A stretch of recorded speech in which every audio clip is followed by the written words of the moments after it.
You are about to make a change to the opportunity stage field, and you want to understand the full impact to make sure that you don't create any issues or bug in productions once you deploy the change.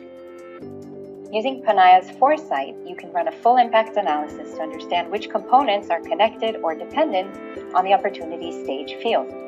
You'll search for the stage name field on the opportunity. Once you find it, select it and click Add and Analyze. You'll then see a clear visualization of the dependencies between the components in your org.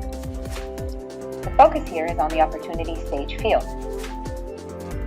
You can see that there is a process builder that is impacted by the change you are about to make to the opportunity stage field. Simply hover over the process builder and select Impact Details to understand the full impact.